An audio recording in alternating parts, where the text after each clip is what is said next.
Hello friend, good morning. I am Dr. Sandeep. In this video, we are going to discuss about the very relevant topics for biopsychology, that is central nervous systems. Central nervous systems comprises of two things, brain and spinal cords. In this video, we will only discuss about detail about the brain. Okay? Yes. Brain is very interesting phenomena to study human behavior. Yes. Brain is very interesting parts to study human behavior. Yes, it is located in the bony skull. Yes, it is located in the bony skull. The brain is protected by three layers. One, the dura mater, which is outermost layers, and second is pia mater, which is innermost layers, and third one is the arachnoids. Arachnoid is filled with CSF, cerebrospinal fluid, which protects the brain to the shocks. Okay, so brain is very interesting to study human behaviors. So we will discuss about the what are the types of brains and what are the parts of brains. Yes, so we will discuss about those things in this video. Yes. So we are talking about the central nervous systems. It consists of two things, brain and spinal cords. Spinal cords we will discuss in next video, and in this video we will discuss only about the brains. Yes. Psychologist and physiologist and neurologist has defined the brains in terms of 5 divisions. Okay? Brain can be divided in 5 divisions. One division is called myencephalons. It is very technical terms. Myencephalons division of brains includes medulla, which is responsible for automatic actions like breathing, respirations. All are automatic functions of the brains. All functions are belong to the myencephalons. Next one is metencephalon. Second part of the brain or second division of the brain is metencephalon. It consists of pons cerebrum, which is responsible for balancing, coordinations and movements. Movement of what? Movements of your hands and your legs. For example, the swimmers are doing their works with the help of their hands and legs, which is under control of metencephalon.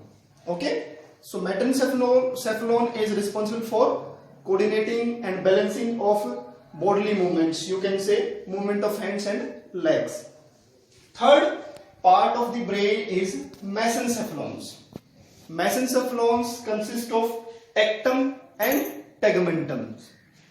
Tegmentum is below the tectums, which is responsible for sensory informations. Okay. What about tectums? Tectum has two pairs or two parts. One part belongs to superior colliculus and second part belongs to inferior colliculus. So what are the functions of superior and inferior colliculus? Superior colliculus is responsible for visual informations or visual process, whatever we are watching, whatever we are looking. So all functions of our vision is related to superior colliculi.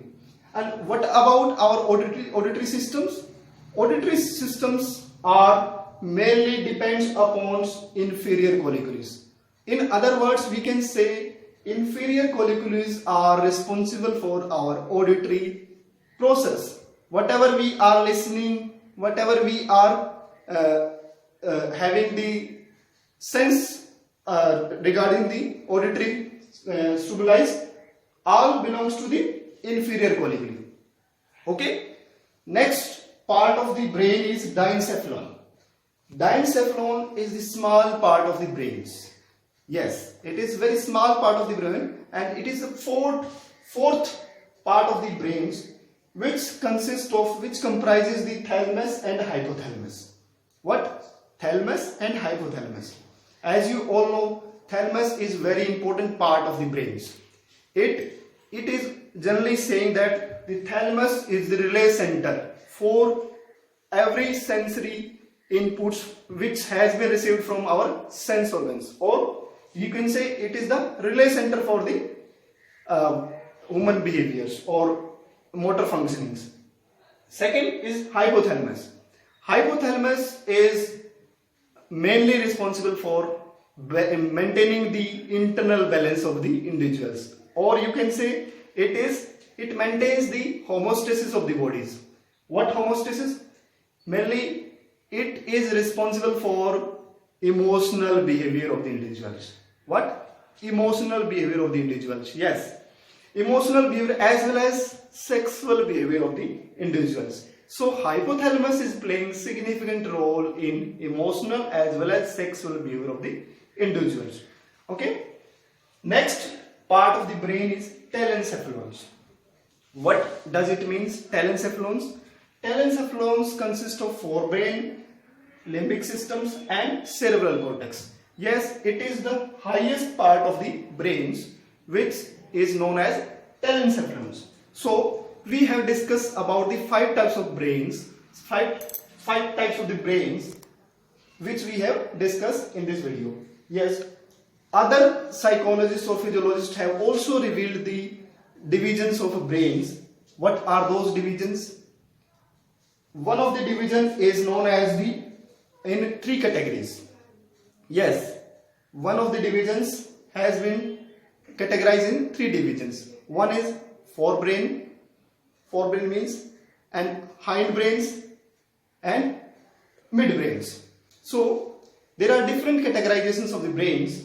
So we can understand all categorizations of brain to know the brains. What are the actual structural, what are the actual division of the brain. Okay. So these are the division of the brains which we have discussed.